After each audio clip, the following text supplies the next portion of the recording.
Look, team, I know today I may be a little off. My apologies for that. I'm going to, keep my head down. I'm here. I can answer questions, but we probably should save that conversation for another day when you know you're not in the right space to do that. I know I've had those moments. Life was happening and I still had to do my job, but I wasn't going to be creating that open space for the team to share or to do anything probably other than focusing on myself and doing the work I needed to do. So it's also okay to say that too.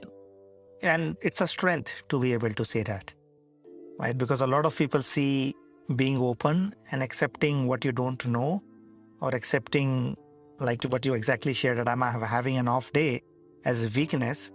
But I want to challenge that. I think that's a strength for a leader who can say that, because this invites people to actually work as a team rather than just relying on one person.